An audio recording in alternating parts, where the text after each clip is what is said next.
নমস্কার। আজকের এই ভিডিওতে রয়েছে অনুদানপ্রাপ্ত সংস্থার অর্থাৎ গ্র্যান্ট ইন এড কর্মীদের জন্য একটি অত্যন্ত গুরুত্বপূর্ণ আপডেট। দীর্ঘদিন ধরে যে বকেয়া ডিএ নিয়ে অপেক্ষা চলছে, এবার সেই বিষয় নিয়ে বড় ধরনের প্রশাসনিক প্রস্তুতির খবর সামনে এসেছে। আপনারা জানেন যে সুপ্রিম কোর্টের নির্দেশ অনুযায়ী চলতি বছরের মার্চ মাসে সরকারি কর্মীরা তাদের বকেয়া ডিএর একটি অংশ প্রভিডেন্ট ফান্ডে এবং পেনশনভোগীরা সরাসরি ব্যাংক অ্যাকাউন্টে পেয়েছেন। কিন্তু সরকারি সাহায্যপ্রাপ্ত বা গ্র্যান্ট ইন এইড সংস্থার কর্মীরা সেই সুবিধা থেকে বঞ্চিত ছিলেন।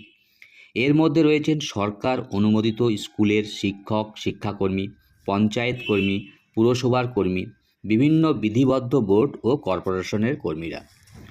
সরকার পরিবর্তনের পর একাধিকবার এই বিষয়টি নিয়ে আলোচনা হয়েছে, অনেক আশ্বাসও দেওয়া হয়েছে, কিন্তু বাস্তবে এখনও পর্যন্ত এই কর্মীদের হাতে বকেয়া ডিএ পৌঁছায়নি। ফলে স্বাভাবিকভাবেই তাদের মধ্যে অনিশ্চয়তা ও উদ্বেগ তৈরি হয়েছে। তবে এবার অর্থ দপ্তর সূত্রে যে খবর সামনে এসেছে তা যথেষ্ট তাৎপর্যপূর্ণ। জানা যাচ্ছে বিভিন্ন সরকারি দপ্তরের অধীনস্থ আইটি কর্মীদের নির্দেশ দেওয়া হয়েছে যে আপাতত অন্য কোনো আর্থিক বকেয়ার বিল জমা না দিয়ে আগামী 15 দিনের মধ্যে বকেয়া ডিএর বিল প্রস্তুত রাখতে হবে।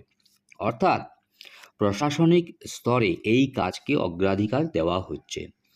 বিশেষ করে যারা সরকারি কোষাগার থেকে সরাসরি স্থায়ী বেতন পান না, অর্থাৎ রপা 2009 অনুযায়ী বেতনপ্রাপ্ত অনুদানপ্রাপ্ত সংস্থার কর্মীরা, তাদের দীর্ঘদিনের বকেয়া ডিএ মেটানোর দিকেই এখন সরকারের নজর রয়েছে বলে সূত্রের দাবি। তবে এখানে একটি বিষয় অবশ্যই মনে রাখতে হবে, এখনও পর্যন্ত সরকারিভাবে অর্থ ছাড়ের নির্দেশ বা টাকা দেওয়ার নির্দিষ্ট তারিখ ঘোষণা করা হয়নি। তাই এটিকে নিশ্চিত ঘোষণা হিসাবে নয়, বরং প্রশাসনিক প্রস্তুতির একটি গুরুত্বপূর্ণ অগ্রগতি হিসাবেই দেখা উচিত। সরকারি বিজ্ঞপ্তি প্রকাশ পেলেই পুরো বিষয়টি আরও পরিষ্কার হবে। আমরা এই বিষয়ের প্রতিটি আপডেটের উপর নজর রাখছি। নতুন কোনো সরকারি নির্দেশ বা বিজ্ঞপ্তি প্রকাশিত হলে সবার আগে আপনাদের জানিয়ে দেওয়া হবে।